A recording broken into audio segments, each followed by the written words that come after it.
Acá estamos después de la pausa, nos estamos acomodando. Hoy tenemos un ritmo, Sí, chicos, tenemos, sí, vertiginoso. Agárrense porque Lo de estamos... Lorena hoy es No, Lorena, impecable el nuestra trabajo, hay que productora, reconocerlo, y ¿eh? todo el equipo, por supuesto. Sí, sí. Guille, el incansable Guille Guille, también, que Guille que persigue a los diputados por es los nuestro pasillos. sabueso. Sí, sí. Es nuestro sabueso de diputados. Diputado Cacace, Taclea. ¿cómo le va? Muy bien, Lo buenas ubica tardes. Guille, ¿no? Sí, Nuestro sí, claro productor. que sí, No, o claro que sea, sí. no Nos lo gusta. larga, le hace la Te marca taclea un par de personal. veces. Lo que pasa es que a mí me gusta venir acá, lo de salir por Zoom no es tan entretenido. Ah, a Me mí gusta también acá. me Entonces, gusta más. respondo cuando estoy acá en Buenos Aires. Totalmente, totalmente. Lo recibimos con un poco de frío, lo único. Eso, perdón. Está terrible el día hoy. Sí, sí, Pero estaba frío, afuera, acá en 11 el 12 estudio, grados. ¿no? No, acá está espectacular. No, acá está espectacular. Bueno, ¿va a haber una próxima sesión la semana que viene? Sí, en principio está estipulada para el día 19. Ah, Hay que ver, se corrió sí, unos días. es la idea de convocarla del oficialismo, ¿no? Una sesión Sí. especial, hay que ver qué temas se involucran ahí. Creo que probablemente va a estar el blanqueo que han dictaminado y que buscan tratarlo en recinto. Probablemente esté también el tema de aerolíneas con esta ley que se busca sacar, que para mí es un sinsentido ¿Por qué? constitucional. Arranquemos ahí tranquilos, livianitos. A ver, ¿por qué un Y quieren sinsentido? reescribir la Constitución, porque la Constitución establece las mayorías para sancionar las leyes. Y la Constitución dice mayoría absoluta de los presentes. Entonces, buscar en una ley decir que para vender el paquete accionario de Aerolíneas Argentinas se va a requerir los 2/3 de los diputados, mañana puede venir otra ley y derogar eso y entonces no tiene ningún sentido. Hasta un DNU, puede ser. ¿Eh? Hasta un DNU puede verlo. Sí, yo a los que hicieron ese proyecto con Máximo Kirchner encabezándolo les diría que lean la Constitución, primero porque es una burrada lo que han presentado. Veo que quieren ponerlo como gesto de decir, bueno, que no vayan a privatizar, pero que se queden tranquilos que quien privatizó Aerolíneas fue el PJ primero. Y además hay un sentido que tiene la Constitución poner la mayoría absoluta. La mayoría absoluta es lo que garantiza que haya participación democrática. El principio de la mayoría es el principio fundamental de nuestro sistema. Porque si no, cuando vos requerís supermayorías, también ocurre que gana la elección un gobierno, como va a pasar ahora en octubre, ese gobierno construye una mayoría para gobernar y después una minoría tiene de rehén al gobierno por no querer votar determinada ley. Sí. Lo que corresponde es que lo que el pueblo argentino vote en octubre, sea lo que sea en función de las empresas públicas y en particular de Aerolíneas Argentinas, esa decisión se puede después confirmar en el Congreso por mayoría absoluta de los presentes, que es lo que dice Hablando la de Constitución, y no Aerolíneas por 2/3. Perdón, perdón Sí, que no, te no. interrumpí. Hablando de Aerolíneas Argentinas, ese día cuando vino un responsable de Aerolíneas Argentinas, que es un ex colega nuestro, que se encarga del área de comunicaciones, que venía como a poner un poco la aerolínea en números, Sí. ustedes se levantaron y se fueron. ¿Por qué? No, nosotros no estamos de acuerdo con eso, el proyecto, con la información. No recuerdo qué pasó ese día, pero Eso. el proyecto en sí, nosotros estamos en desacuerdo porque, como te digo, no podemos estar reescribiendo la Constitución y cambiando las mayorías. Luego, los números de la empresa son pésimos. Es decir, si vos ves la cantidad de empleados que usan por avión, está por encima del estándar de cualquier aerolínea del sector privado. Y por eso es que la empresa tiene déficit y pierde plata. Para mí la discusión no es tanto de si pública o privada, sino que no puede ser una empresa deficitaria y que pierda plata, porque vos tenés un Estado que es deficitario, 50% de pobreza, y después estás gastando 2 millones de dólares diarios para financiar los pasajes que usan el 3% de la población de más recursos. ¿Y cómo viaja el resto de la gente por el país? Porque, por ejemplo, con previaje, con todo esto, tienen récord de viajes por todo el país. Pero la gente pobre no viaja en avión. Los que viajan en avión son los que tienen mayores recursos. La clase media alta y la clase alta. Gente que en general se puede pagar el pasaje de avión perfectamente. Y vos fíjate O viaja con las low cost. Claro, ¿y por qué las low cost son más baratas? Pues son más eficientes en la operación de sus costos. Tienen muchos menos empleados por avión de lo que tiene Aerolíneas. Entonces, Aerolíneas con subsidio y todo el Estado termina teniendo precios más caros que el resto de las aerolíneas. Entonces, lo que hubiera correspondido en el país era abrir la política de cielos abiertos, abrir los mercados, generar que haya competencia, generar que haya más low cost O sea, y que con no eso haya bajar los precios. aerolínea de bandera. Y lo que Puede pasa es haber que una aerolínea estatal, pero tiene que competir con el resto. Lo No. que no puede haber es una aerolínea estatal que pierda plata, que sea ineficiente, que tenga una enorme cantidad de empleados innecesarios y que el Estado, y con eso estoy diciendo los que pagan los impuestos, lo estemos subsidiando para que aquellos que ya tienen recursos y pueden pagarse el pasaje de avión, le estemos nosotros pagando el pasaje de avión. Eso es lo que no tiene ningún sentido. Ahora, En un con- estado claro. como el nuestro, con tan pocos recursos, la poca plata que hay que asignarla en quienes menos tienen y quienes más precisan. Ah, no, decía, digo, vos en Cielos Abiertos vas a tener una competencia bárbara en Iguazú, Calafate, Bariloche, y por ahí ninguno te va a Catamarca o a algún lugar que tenga poca demanda, digamos, que no justifique, o algún otro a Santa Rosa La Pampa, por ahí no te van un avión si vos lo dejás librado al mercado. Entonces, primero, ¿cómo articulás eso? Digo, como pasa con las telefónicas o con el cable, que en los pueblos del interior siga habiendo cooperativas, porque ningún grande de los operadores se mete, porque son miles de kilómetros de cable que no les da para lo que después ganancia. Primero que cuando vos bajás los costos y hasta los haces competitivos con otros mecanismos, con otros medios alternativos de transporte, podés tener en localidades chicas el transporte igual. Es decir, vos vas a otros países y tenés en ciudades de 50.000 habitantes, 40.000 habitantes, también tenés aeropuerto y también tenés vuelos, pero porque se logra bajar sustancialmente los costos. Ahora, yo, por ejemplo, soy de San Luis. Obviamente no voy a pedir que desde San Luis haya la misma cantidad de frecuencia de vuelos que hay desde Mendoza, porque la otra es una ciudad mucho más grande, que tiene mucho más flujo comercial, que recibe más inversiones y demás. Entonces, obviamente que la asignación de vuelos va a ser de acuerdo a eso. Tener una idea de que todas las capitales del país, sean grandes, chicas, productivas, no, tengan actividad económica o no, van a tener la misma cantidad de vuelos, obviamente que no se puede, porque responde a la demanda que cada uno tiene. Pero que la provisión de servicios tenga que ver con la demanda que hay, es lo lógico y es como el mercado debe funcionar porque muestra que se está asignando eficientemente los recursos. Cuando vos, aún no habiendo demanda, ofreces un servicio, lo haces a costa de subsidiarlo y en eso se está perdiendo muchísima plata. Diputado, hay temas que Evolución Radical sí parece estar de acuerdo con temas de gobierno, que son la creación de universidades y el plan tecnológico. Los dos casos tuvo la firma de algunos diputados de Evolución. ¿Le parece que si esto va al recinto, el bloque puede acompañar?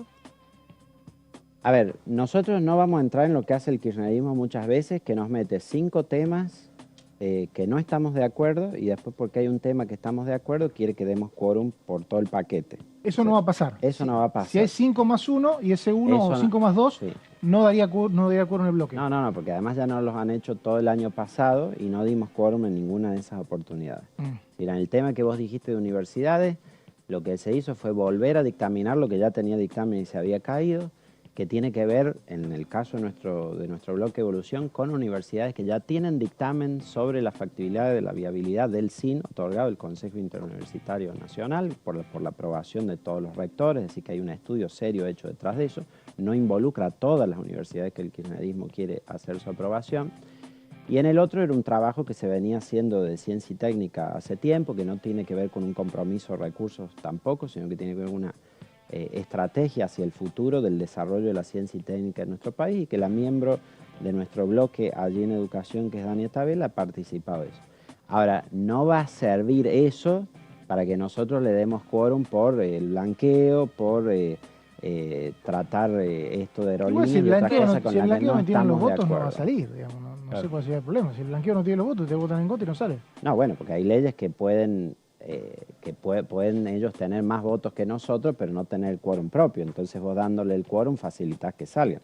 En lo del blanqueo, por ejemplo, no hay nada que me parezca más desatinado en este momento en la Argentina que el proyecto ese de blanqueo. Pero si hay muchos dólares fugados y que no están y que se necesitan.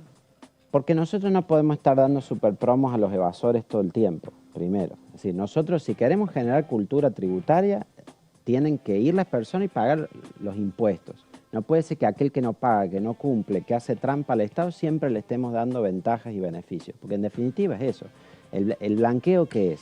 Es que aquel que no pagó los impuestos, que no declaró sus activos, que debiera pagar ganancias, IVA, otros impuestos, multas por haber hecho eso, ahora le liberamos todas esas condenas para que ingresando un poquito de plata lo liberamos de todo. Por eso yo le dije en la comisión, super promo para los evasores. Pero lo que noto además es que el gobierno... Pero una pregunta ahí. Digamos, si no, ¿cómo traes ese dinero de afuera? Porque nadie voluntariamente, si ya tomó la decisión de fugarlo, va a decir, no, tenés razón, mejor lo llevo al país y tributo. No, porque se lo están la FIP sacando. tiene poderes de fiscalización y puede sobre eso poner multas, sobre eso puede iniciar juicios. Pero por ahí pero digo, evidentemente si están Si debatiendo... vos estás todos los años poniendo... Espera, una lógica, sí. no una lógica, un razonamiento, decime si estoy en lo correcto o no. Yo también me pregunto esto, ¿no estaban estas herramientas para traer los ahorros que están exteriorizados o fugados? Porque digo, más que un blanqueo, lo que haría es ir y buscar al tipo que fugó el dinero y penalizarlo. Pero evidentemente, o no son buenos esos instrumentos o hacen falta más. No los usan, hay muchísimas herramientas, instrumentos que tiene la AFIP de lucha contra la evasión que no lo usa.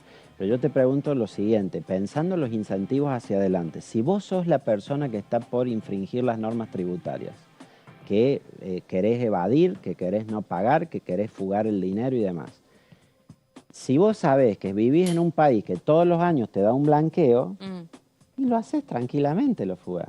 Porque no tenés ninguna sanción. En definitiva, aquel que va a decir, si total el año que sabe viene que es una bisagra lo que está diciendo, porque todos los gobiernos tuvieron un blanqueo, Claro. y si se adopta lo que creo usted que no hay dice, que hacerlo. no hay ninguno más. Incluyo esto para el mío. No, creo que no hay que hacerlo. Rompemos la cultura tributaria con esos blanqueos permanentes. Entonces le termina dando la certeza a quien evade de que más adelante lo van a salvar. Y de que le va a llegar un blanqueo con el que no va a tener que pagar nada. Encima los reciclan todo el tiempo, porque yo veo...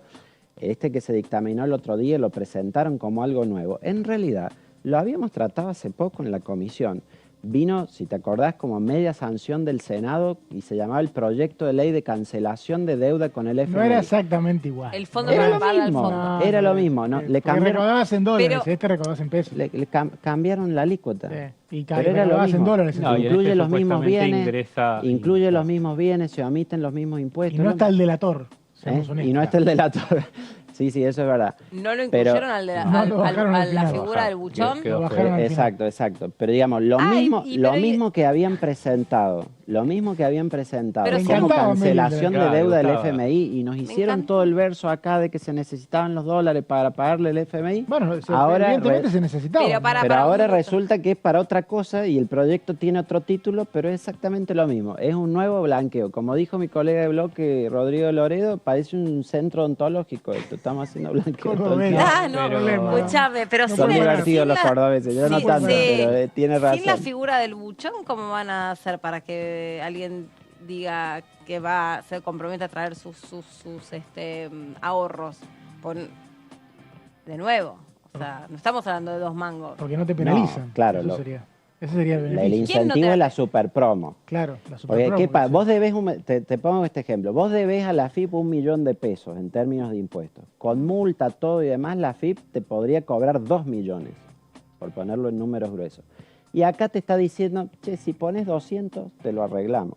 Entonces, en vez de deber Te 2 tapamos la caries con Claro, 200. si vos debes 2 millones y te pueden hacer juicio por los 2 millones, acá con 200 te lo arreglamos No, y te por eso, sacamos si todas las sacan penas. la Es figura una del- el nombre correcto de la ley es super promo para los evasores. No, se Pero- agrega supuestamente lo de esto de que El ya hay secreto fiscal. y intercambio de información con Estados Unidos que se podría utilizar, entonces medio que a los que están afuera evadiendo les dicen, ojo que vamos a ver ese listado y después de que no se acogen a este blanqueo, podemos utilizar esa información. Esto es lo que difiere un poco de los anteriores, si se quiere. Sí, bueno, Entonces pero- hay un buchón pero encubierto, que es teniendo el Estados acuerdo de intercambio de información con Estados Unidos, podés ya tener las herramientas para saber quién tiene esos bienes en el exterior, quién tiene cuentas en el exterior, Sí. y ya cobrarle esas penalidades sin necesidad de darles Claro. ningún blanqueo. Sí, O sea, hay- en definitiva, el acuerdo de intercambio de información con Estados Unidos es una herramienta adicional que hoy la FIP tiene para poder perseguir esa evasión. Por eso no entiendo por qué, teniendo las herramientas para perseguir la evasión, le hacemos un descuento tan brutal a quien evade. Diputado, ¿Seguís defendiendo la dolarización? Siempre.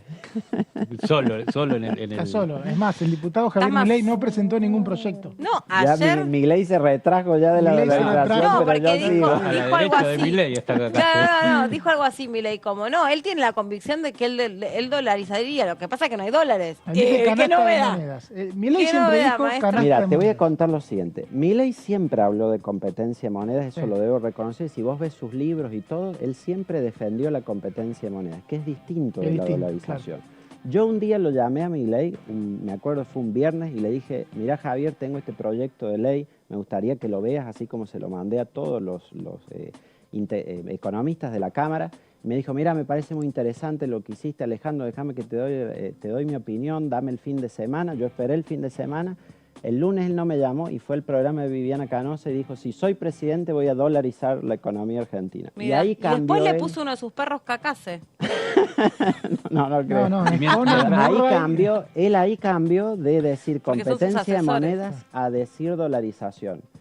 Pero él no cree en la dolarización, porque la dolarización, ¿qué es? Es un proceso que desde el Estado se sustituye una moneda por otra, que es lo que yo propuse en el Congreso, dolarización oficial, liquidar el peso, establecer el dólar como moneda Pero oficial. el dólar se va a ir a 40.000 pesos con lo que vos proponés. Espera que establezco esta diferencia. La competencia de monedas, que es lo que él propone, significa que vos pones a todas las monedas a circular y competir, incluida el peso. Y ahí es donde yo difiero con Milei, porque el peso no está en condiciones de competir con nada. Porque el peso no lo quiere nadie. Entonces, si vos pones al peso a competir con el resto de las monedas, te van a elegir cualquier otra, el dólar, el euro, bueno, ya sabemos que los argentinos eligen el dólar, y el peso se lo van a sacar de encima. Entonces, la competencia de monedas, incluyendo al peso, termina en la destrucción del peso. Él lo sabe, por eso dice, en la práctica la competencia de monedas va a terminar en la dolarización. Pero no es lo mismo implementarlo de una manera u otra, porque implementarlo con competencia de monedas va a hacer que cada uno que tenga peso en la mano vaya perdiendo valor cada vez más de una manera desenfrenada hasta que se quede sin nada. El punto, Y la eso gran es duda desordenado. de ese proceso, que siempre está, lo hemos hablado muchas veces con el diputado, es terminar sufriendo los shocks externos de la moneda, en el caso, por ejemplo, no tener moneda propia, tener una moneda como el dólar, terminar sufriendo todos los shocks de los países vecinos, que también tienen una moneda que sube y baja, y que en este caso, al nosotros no tener una moneda propia, en algunos casos devalúan o no, y terminar como terminamos en la convertibilidad, que teníamos muy poca circulante, y los gobernadores, vos recordás bien, porque sos de una provincia, dijeron, ¿sabés qué, gobierno nacional? Yo voy a imprimir mi moneda, venime a buscar, y en realidad terminamos con un circulante paralelo. ¿Cómo hacer para no terminar así? Esa misma pregunta se la hago habitualmente a los amigos libertarios y ahora te la hago vos. ¿Tenés amigos libertarios? Bueno, son representantes de esta Cámara. Sí. Uno No habla con sabe todos. que eran amigos. Me consta. Y bueno, uno habla con todos. Primero te digo, no hay ningún shock que sepa que nosotros resistamos. Nos pegan todos de lleno. O sea que es cierto que con la dolarización podría pasar, pero con el régimen cambiario que tenemos actualmente no veo ningún shock que nosotros aguantemos. Nos pegan todos de lleno. Entonces eso hay que tenerlo en cuenta. Hay otra cosa que te agregaría sobre el tema de Milei, que ahora es saludable que se esté discutiendo el tema, que lo haya instalado, pero es muy importante cómo se implementa la dolarización. Porque para que una dolarización funcione bien, vos la tenés que hacer con apertura del comercio exterior, con, por supuesto, disciplina fiscal también. Tenés que hacer reformas estructurales sobre la economía, sobre la legislación laboral, las regulaciones. Y sobre todo tenés que reformar el sistema bancario. Porque cuando vos no podés imprimir tu moneda, no podés tener la función del Banco Central de prestamista de última instancia. Esto es una cosa fundamental. ¿Qué significa? Cuando un banco no tiene liquidez, vos vas a buscar los depósitos y la plata no la tiene, el banco evita una corrida bancaria porque le pide al Banco Central el dinero. ¿Ya? Si vos no tenés Banco Central y no podés emitir dinero porque tenés el dólar, cuando vayan al banco a buscar los dólares, si no los tiene, no tiene a dónde recurrir. Por eso es que necesariamente la dolarización la tenés que hacer con una reforma bancaria, que es lo que yo propuse, por ejemplo, internacionalizando la banca. O es lo que el propio Milei en algún momento dijo, hay que hacer la banca Simon, que es retener el 100% de los ahorros dentro del banco. Pero como él va cambiando de su propuesta, tiene toda la semana una distinta. Es genial porque el libro de él lo mostró Tetaz, en 3 partes del libro dice 3 cosas distintas sobre la dolarización. Ahora ha tomado un nuevo plan de dolarización que es de un economista de Ocampo, que bueno, es muy valioso que él haya hecho la propuesta, pero que no incluye una reforma profunda del sistema bancario. Entonces vos tenés un gran riesgo en un país como el nuestro, que tiene una desconfianza hacia los bancos enorme. Si vos dolarizás, pero sin reformar el sistema bancario, podés perfectamente tener una corrida contra los depósitos. Y eso Milei no lo dice, eso Milei no lo advierte, no tiene una respuesta a eso. Y a mí me lleva la preocupación de que si él ganara y dolarizara mal. Y si nosotros dolarizamos mal, vamos a haber sido el único país del mundo que explote todas sus opciones de política cambiaria habidas y por haber y que no le funcione ninguna, ¿entendés? Lo mismo de en esta discusión de siempre si no hay dólares, no hay dólares y demás, es obvio que si los dólares no están en las reservas, implica la dolarización un endeudamiento o pedir los dólares de alguna parte, cosa que él tampoco lo advierte. Entonces, lo que yo planteo, ustedes me dicen, ¿seguís creyendo en cosas? Sí, definitivamente lo sigo haciendo. Pero si lo hacemos hay que hacerlo bien. Y no está debatiendo Milei todas esas aristas, creo que por sus propios cambios de posición, constantes idas y vueltas con el tema, en el que no expone todos los problemas o cuestiones que hay que considerar en la implementación de una dolarización. Gracias por haber venido. Gracias a ustedes. Y no me imagino un perro igual, que como economista, pero bueno, yo No, qué no, porque sé. además son todos economistas liberales Sí, y de son- nombre inglés, así sí, que no cabe el mío ahí. Sí, tendremos que hacer una pequeña reformita en el apellido y en otras cosas, ¿no? En otras cosas. Pero bueno, el resto, ya sabes, cualquier cosa. Gracias, Gracias por a haber ustedes. venido. Bueno,